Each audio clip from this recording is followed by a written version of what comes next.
Oh yeah. Hey everyone, welcome to another episode of Caught Fishing. In today's episode, we are heading down to the Bonneville Dam to do our yearly shad fishing.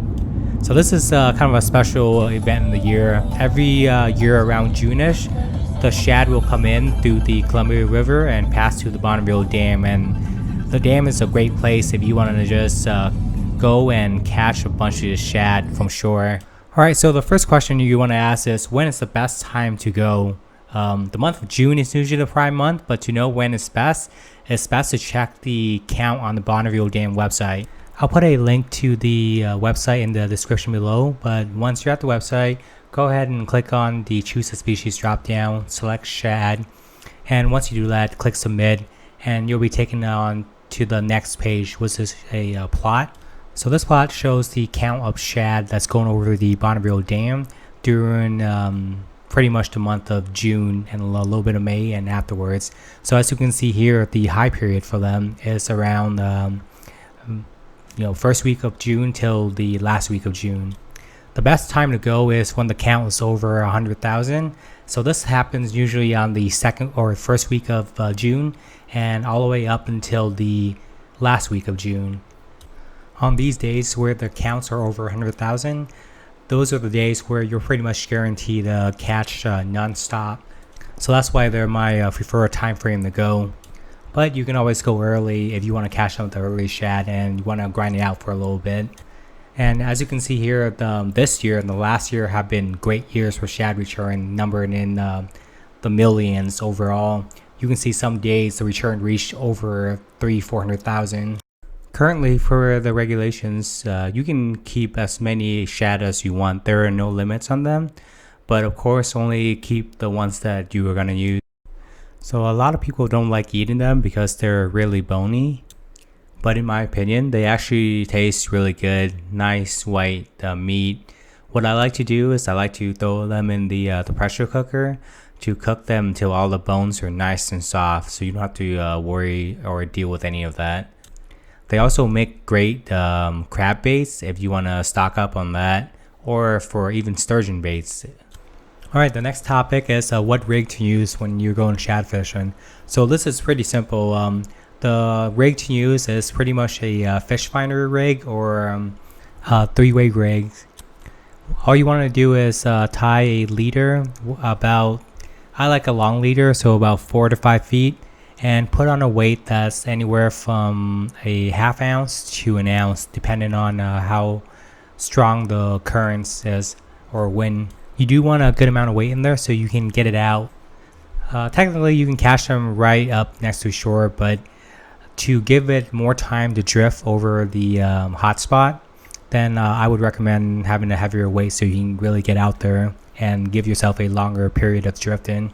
Alright, so one of the first things you'll notice when you get there is the path from the parking lot down to the bank is pretty steep and rocky. Oh yep. So definitely wear shoes that you're comfortable in and that you can hike in and or maneuverable in. Take your time walking down these rocks because some of them may be loose, so you still want to risk it and get an injury right before you start your day of fishing. Alright, so just a quick note, the parking is usually pretty plentiful along the dam, even on a really busy day like today. Oh, yeah, so you probably won't be able to park like right up next to the dam, but I find that once they're in the 100,000 plus days, it doesn't really matter where in the bank you're standing. You'll probably be able to catch them anyway. How are you going to carry the fish back up? Try to find a spot where there's enough room for you to fit in and be able to cast without casting over other people or like being shoulder to shoulder. Alright, so one other thing to keep in mind is if you're planning on keeping any fish, you have to take it back up these rocky steps. So keep that in mind if you're planning on keeping a lot, because it'll be a journey carrying them all back up unless you have a backpack or a bucket or something. So here we got down and noticed that it was just too packed. This is towards the right next to the dam. So took a quick scout around and said, yeah, we're just gonna head downstream. There's no need to try to squeeze in when it's this crowded.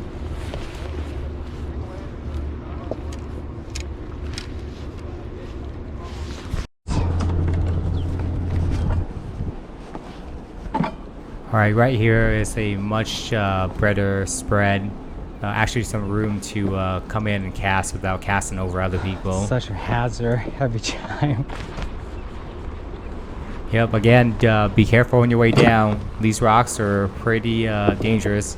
Yeah, my favorite days to go are when the current is like this, nice and slow, and it's not ripping fast or super windy. Alright, so one thing you should do is probably tie up all your rigs and jigs the night before, so you're not doing it here. But I messed up and I didn't do that, so I'm doing that all out here.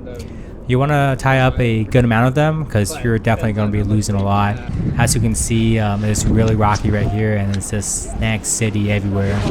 But once you get used to this type of fishing where you're drifting it and being able to reel in correctly and timely, then you won't lose as much gears, but you will lose gears, so be prepared for that. Okay, so what type of jigs and lures should you guys use? SHAD's really easy, a lot of things work, but one of the best things to use out here are SHAD darts. This is probably the most popular items and jig that's used to catch SHAD out here, and they come in all sorts of different size and color. My favorite is around 1/16 to 1/8 ounce and with a size 4 hook. In terms of colors, honestly, in my opinion, once they're in, any color works. You just have to get it in front of them. So I typically buy these the silver one or pretty much the plain one, so, since they're the least expensive. But other popular colors are the chartreuse yellow and the chartreuse red one. Again, doesn't really matter whatever color, you find any on the bank or that got snagged up, pop those on, and more likely than not, you'll hook up too. Alright, so once you're all rig up, what you want to do is you want to just cast up a stream and let it drift down. So you kind of try to want to find where the fish are. Sometimes they'll be up and higher in the water, sometimes they'll be right at the bottom. So figure out the areas where you're drifting it and know the rocks, know when you want to reel in, and play around until you get the right depth, and then you'll hook on. Also, don't be afraid to increase your weight if you're not getting to the bottom fast enough. Sometimes when the water is or the river is flowing really fast, your drift won't get a chance to sink down fast enough, and in that case, you'll actually be more likely to get snagged as it'll float down river faster, and it'll get close toward the rocks a lot faster. Yeah, at the end of the day, as long as you're out here during pretty much mid-June, it's almost a nothing's guaranteed in fishing, but in this case it's almost guaranteed. And these shads, they are fantastic fights, great to take the families or someone new to fishing, and you just want to hook up on fish and get that tug out of the way. Reel in a bunch of them, so when salmon season comes, you can prep for the disappointment. Just kidding, it's just a great fun day out of fishing, all you can fish.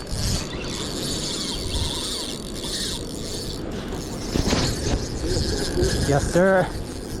Oh my god, it's pulling a lot of drag though. There we go.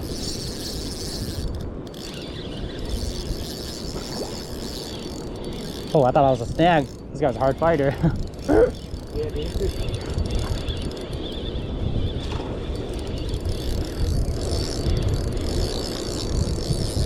Oh yeah. Tightened up the drag a little bit of this one.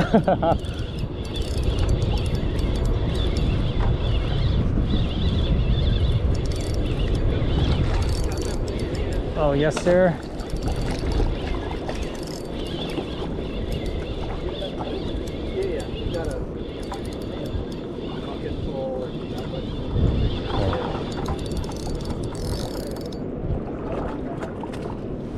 Whoa.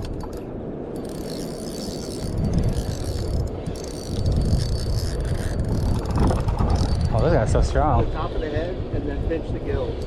No, from the top of it. Just like that. No, just, there you go. Don't get your fingers inside it. If you're going to keep them, it doesn't matter if you squish them. So another thing I recommend is to probably wear some boots, since sometimes you want to get in take a step in the water to cast out a little bit further, or to help you bring in the fish if you want. covers have a little bit too, so I just go from the top and squeeze it.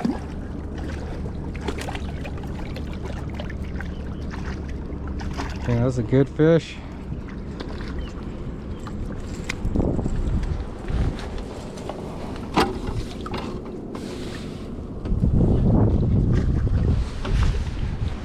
Whew.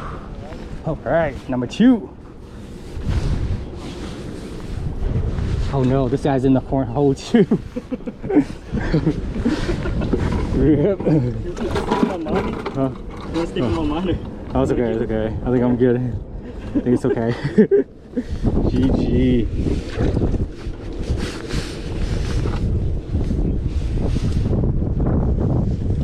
Alright. Yeah, dude, get this. Oh god, he splashed me. Got this action right here, man.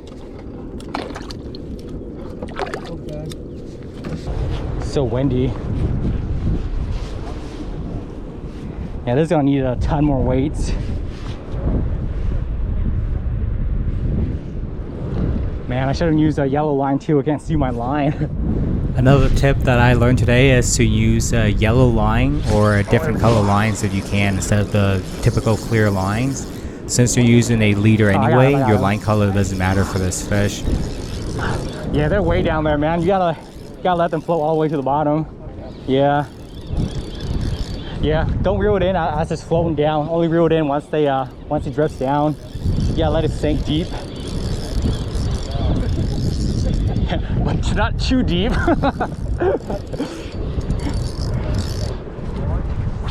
Oh yeah. Woohoo!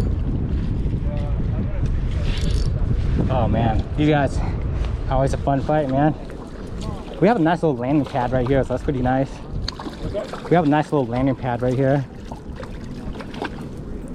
Having a different color lines will help you be able to see where your line's drifting and makes that a lot easier to keep track of. Yeah, man. Should grab one of these hanger. They're pretty convenient.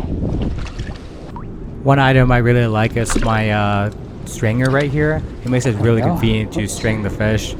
I'll put a link to it in the description below if you guys are interested. Get ready to be tying a lot of jigs, especially if you're pretty new to this type of fishing. But it's all part of the experience. The more you go, the more you learn the drift and the rocks locations at your location, then the less gears you'll lose.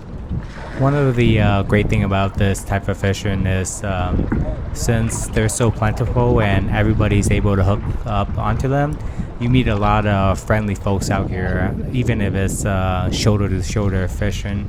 So I highly recommend the experience to come down to the dam, enjoy the view, enjoy the sights, and get in some great fishing.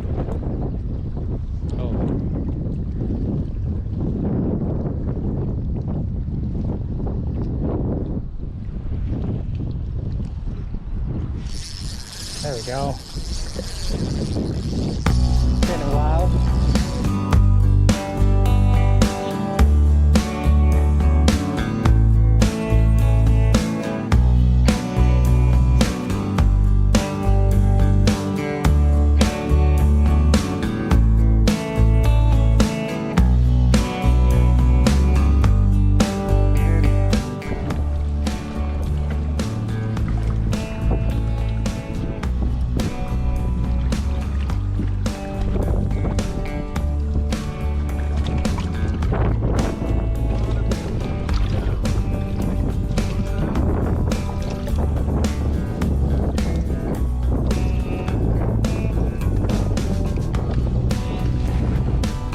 Hey.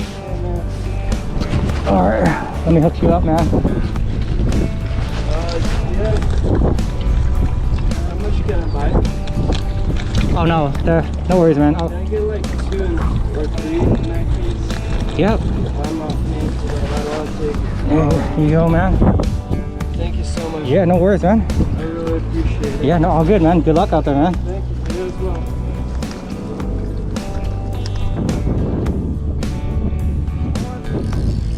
Oh yeah. There we go. To the hole. Oh yeah. Yep. Oh man, something's down on that. Oh, there we go.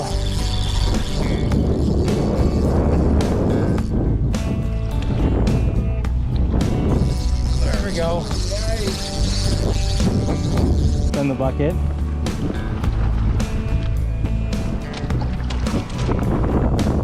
Alright guys, here's my stringer again, nice and convenient, and we carry this bucket down so we can just put our fish in there, and that makes carrying it up these rocky slope when you're done for the day a lot easier.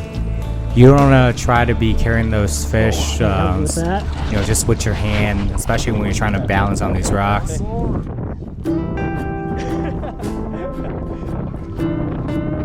that's gonna be in your fridge. Alright everyone, that's it for this episode. I hope you guys enjoy the content and find the information useful. Let me know if you have any questions or feedback in the comments below. Shad fishing is a great activity to go out and get into fishing, so I hope you guys can go out there and do some damage. Alright, until next time, thanks for watching everyone.